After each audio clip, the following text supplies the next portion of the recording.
selamat datang kembali di kuliah online kali ini.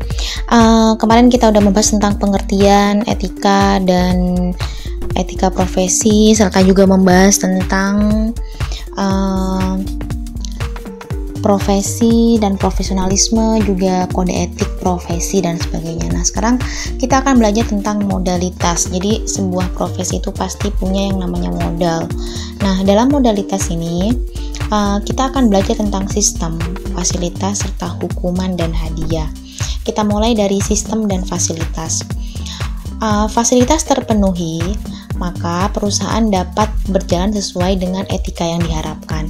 Jika semua fasilitas, misalkan fasilitas mendasar ya, tempat misalkan, terus juga alat, misalkan kalau di kantor itu misalkan kayak komputer, tempat duduk dan ATK dan semacamnya.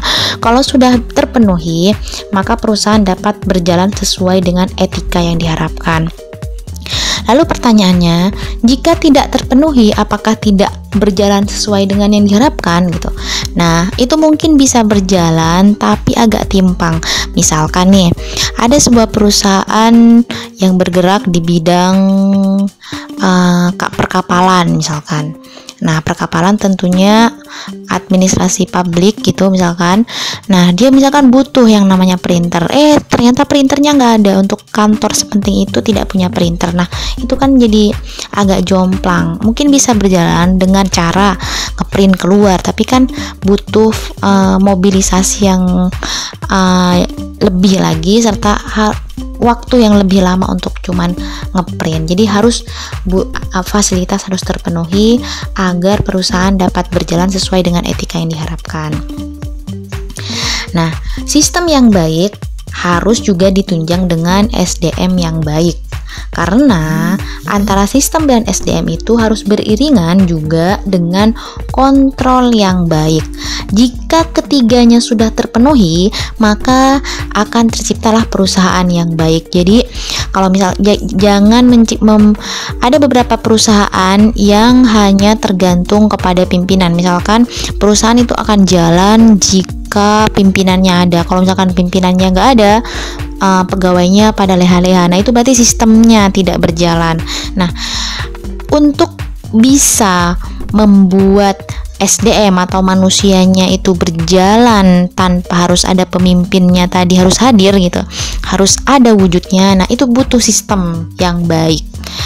Jadi saat ada sistem yang baik, maka SDM itu akan juga berjalan dengan baik. Nah, tapi juga tidak harus dilepas begitu saja, harus ada kontrol juga yang baik dari atasan.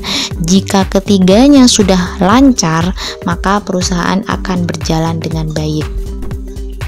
Selanjutnya kita akan belajar tentang hukuman dan hadiah. Nah, perusahaan itu pasti memiliki hukuman dan hadiah.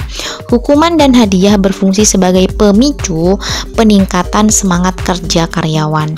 Hukuman dan hadiah menjadi sistem perusahaan yang memicu bagi etika karyawan sekaligus garis batas kesewenangan atasan. Nah, misalkan karyawan yang bersalah atau misalkan